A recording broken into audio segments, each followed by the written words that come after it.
Hi, good afternoon, everyone. Um, Hope you all are doing well this afternoon. Just wanted to make a video about Illinois erasing $2.7 billion in child support debt. It's attributed to interest. This is interest only, okay? You don't have to adjust my light. So thank you for everybody that's tuning in. I appreciate you. Um, just bear with me, please. Okay, so this is a big deal, but it's just a little bit too late. There's a lot going on, and we want the arrears erased completely. We don't want just a piecemeal, a little bit here and a little bit there. So that's what I want to talk about. Is they just introduced or implemented this policy effective 1/1/21, and they repealed the automatic interest penalty, and the Department of Health Care and Family Services was given authority to adopt administrative rules to determine how and if it would change and enforce interest penalties. Now we know if you're not new here and you watch my videos, or read my book or anything like that, you know that this interest, this debt, that the Department of Health and Family Services put on parents is based on recovering welfare. So essentially, it shouldn't even be charged to parents because it's a fake debt. So we know that child support administrative rules are not laws, and they should never charge any interest. It's a fraudulent debt. So I'm going to say that more than once because I want everybody to understand that this debt is not real. And even though this number seems so huge, it's smoke and mirrors.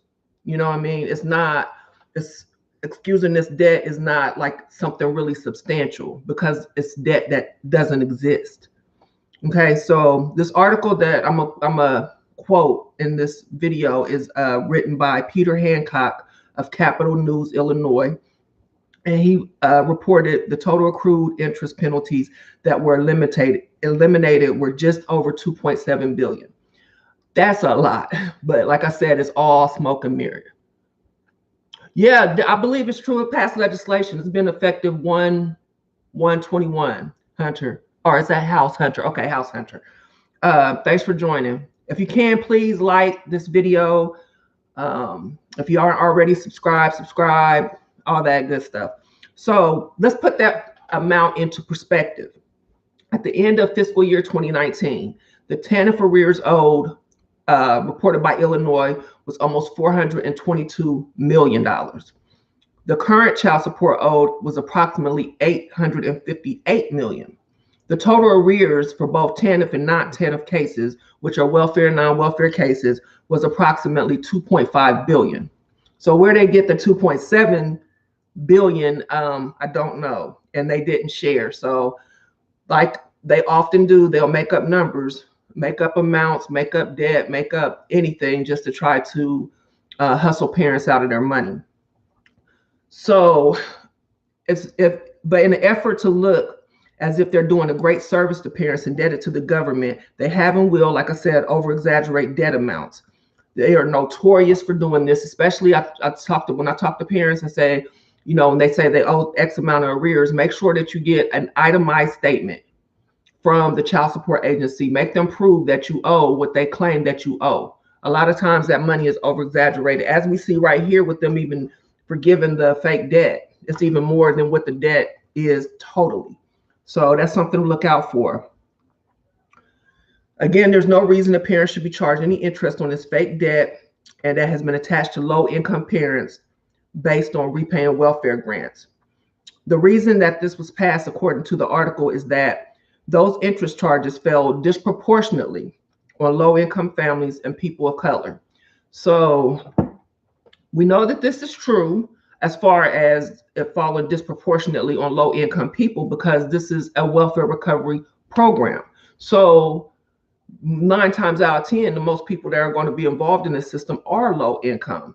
And I read an article where it said non-welfare cases, non-TANF cases, they were just an afterthought, kind of like we have to put them in so basically they won't get sued.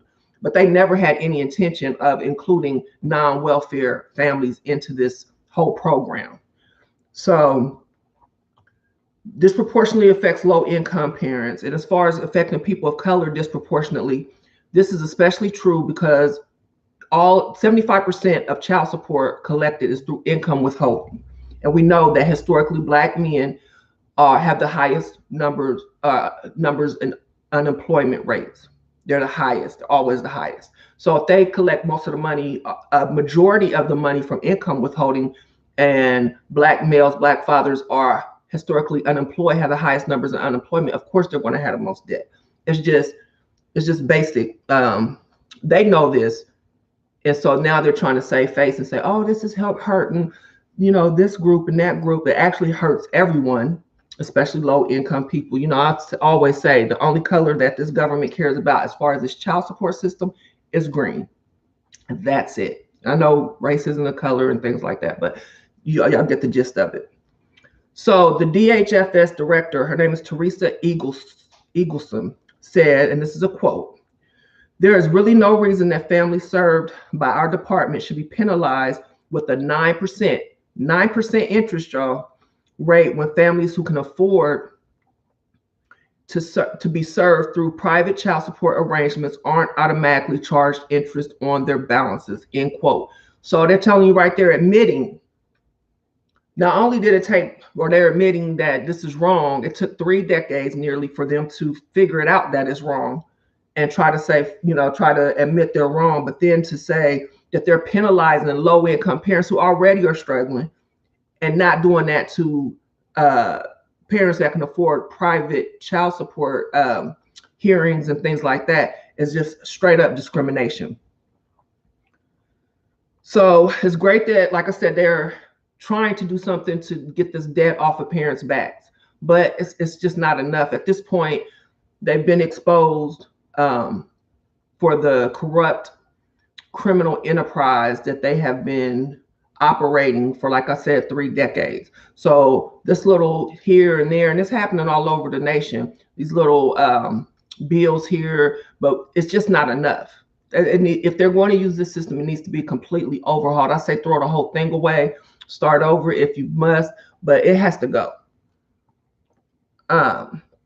So like I said, she's admitting that parents who are forced into the system because of public benefit cooperation, that's a mandate, with child support enforcement, are purposely charged more than parents not receiving welfare and voluntarily participating in the program. Shouldn't there be some type of punishment for blatantly violating the rights of parents? I think so. But of course, there's not. There's no accountability. But thanks to social media and advocates and parents, everybody fighting back, there's starting to be some accountability. So congratulate yourselves. I know we always, beat down, get beat down, but there is some movement going on in the movement. So, okay, so like I said, this is a violation of parents' rights. And the system violates more than just what we're talking about here as far as interest payments. We're talking about the discrimination or the violation with equal protections that parents experience when you're married versus unmarried, when you're a custodial parent versus a non-custodial parent, when the system protects parental alienators, yet severely punish parents who cannot afford to pay this debt, this child support payment, the debt, or whatever.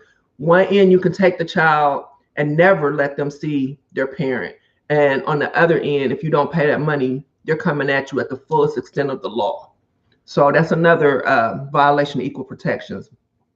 They violate parents' rights when they are sued for child support by ignoring all payments and in-kind support made without a court order just to increase case numbers, incentive money, and revenue gains through enforcement tactics such as the fees that they charge for license reinstatements and incarceration, the fees that come with the incarceration. They're doing all of that in a violation. So when you go to court and you say or show, I already take care of my child, I don't need a court order, and they go ahead and ignore every piece of evidence that you bring into court, that's a violation of your rights. They wouldn't do that to a rich person that's coming into court. They're going to look at their documents. If they do that to you and you're low income because you're caught up in that system, that's a violation.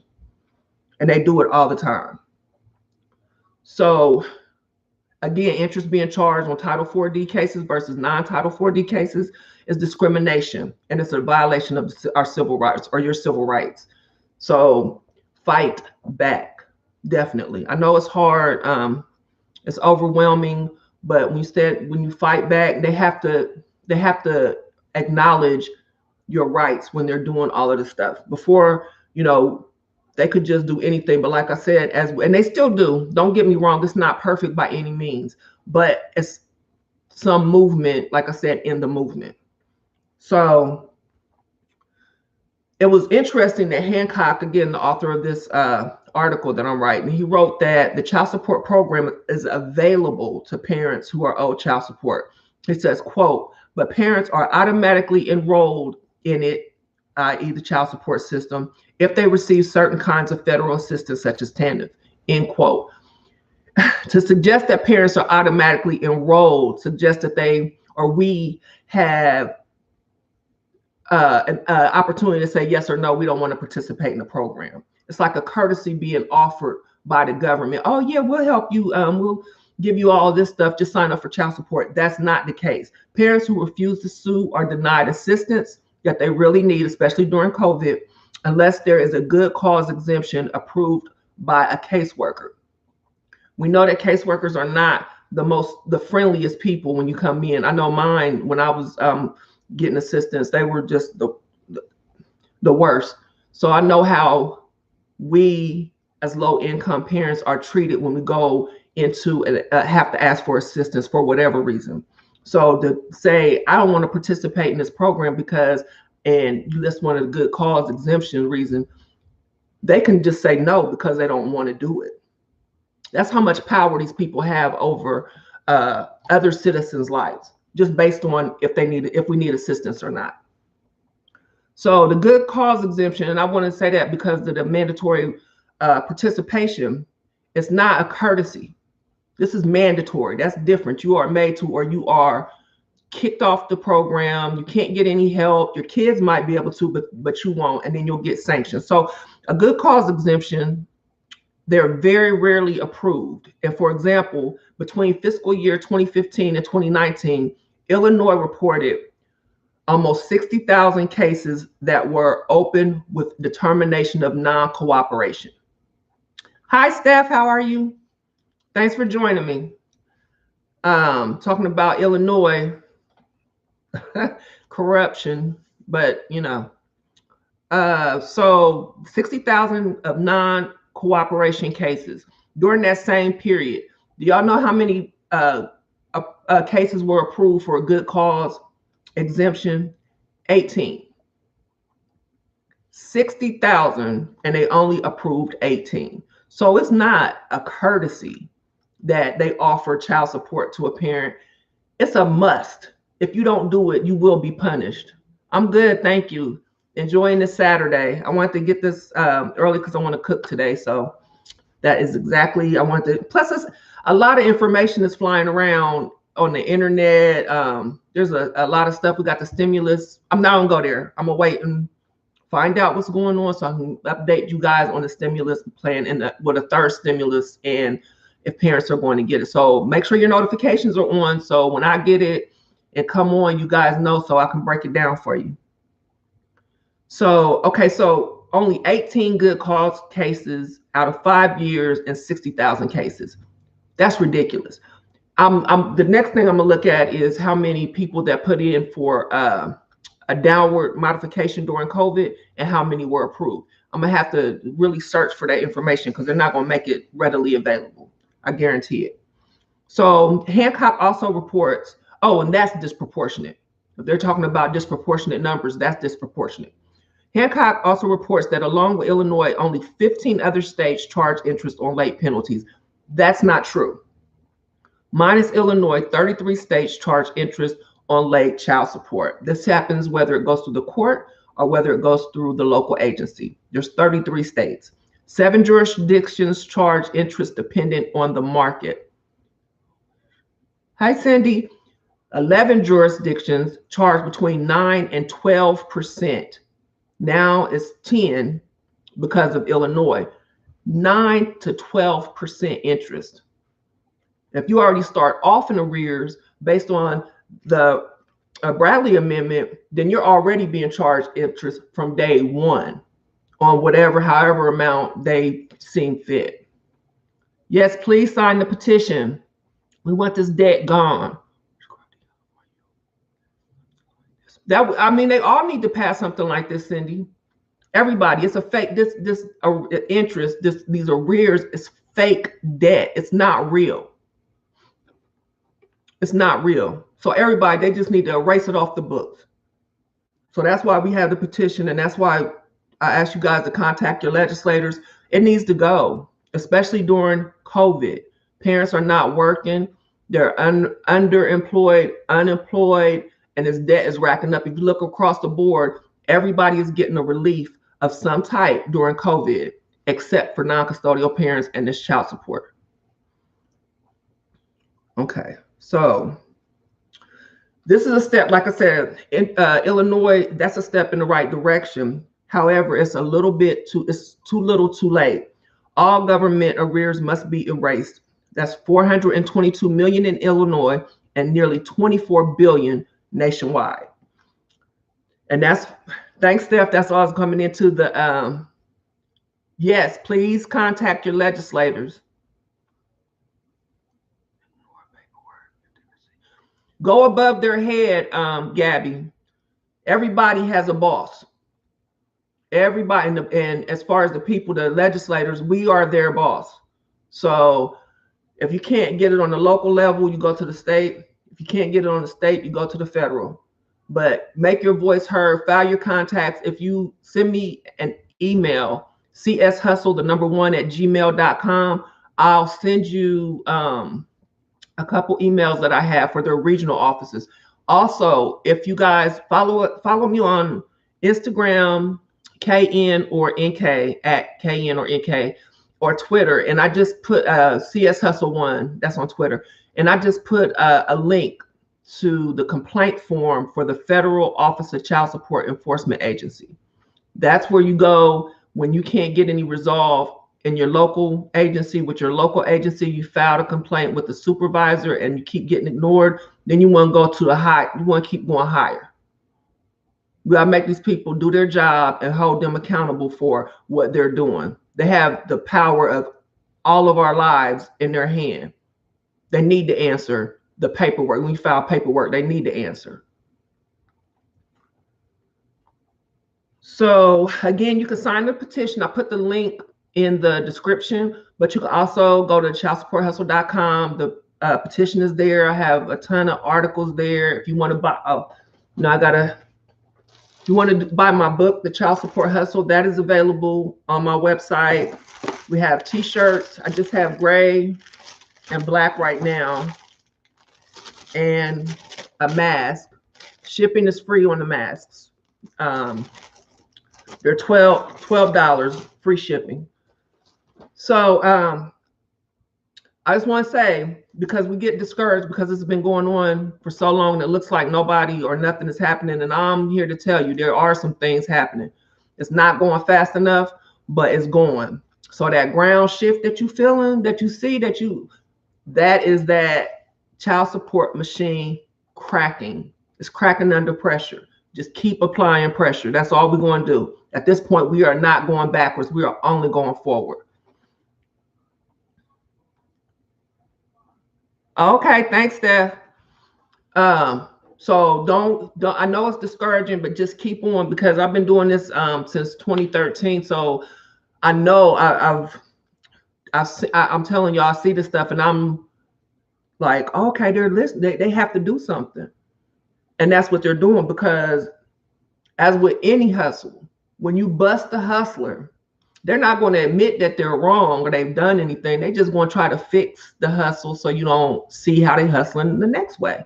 But they're going to fix that hustle that you busted if you give them a chance. A lot of people need to be suing the federal government for these false child support cases, seizing bank accounts, stealing money, stealing stimulus. They need to have a ton of child support, civil rights cases against them. So I really hope that's not in my realm, but what I do, my arena, but I really hope there's some people out there that really start a class action lawsuit against the federal government for violating equal protections, due process. You name it, they've done it. Robbing, stealing, towards falsely incarcerating people. Debtor prisons have been outlawed since 1833, and there's people sitting in prison and jail right now because they can't afford to buy their freedom. That is illegal. Okay, thank you guys for tuning in. I hope this was informative. I have 2 more videos that I want to do, so they'll probably be in the next week. So don't forget to like. If you're here, please hit the like button, and then so make sure your notification button's on, so when I come through live and direct, and y'all get the first, the information here, and I'm gonna give it to you with the references, the sources. I'm gonna tell you where to call, where to go. I'm gonna help you out trying to navigate this system, because when I was trying to close my case, all this information was not available. I had to dig, and it took me a long time. So that's what I like to do, is give the information out to you all, so you don't have to dig. They hide this stuff, and I mean, they hide it deep. But now they're getting exposed. Y'all watch and see. It's crumbling. So if I don't have any other questions, or let me see, I will conclude this video. I wasn't too nervous today, so I hope I delivered the message, the information, and you all were able to receive it and get what I was saying, because I stumble and fumble a lot. Thank you, Ready Fred. Oh, DOS, you don't have, you gotta turn the notifications on so you can come in right when I start. But this is up, so just go back and look at some valuable information. Please make sure you go sign the petition. The childsupporthustle.com, in the menu, it's going to be the first one, the first line item on the menu. And again, if you are on Instagram, because I'm not on Facebook as much, I'm posting on Instagram. It'll carry over to Facebook, but if you want to correspond, you can get me at Instagram at KN or NK, and Twitter at CS Hustle, the number 1. And if you have any questions, if I can help, I don't, like I said, I don't work on individual cases anymore, but I have a ton of information that I can give to you to hopefully to help you out. My email is cshustle, the number 1 at gmail.com. Okay, thanks guys. Don't forget to click the like button, and I will see you all very soon. Thank you for fighting. Thank you for supporting the Child Support Hustle. Let's go. I can't wait till the day when this stuff crumble. I'm gonna take a vacation.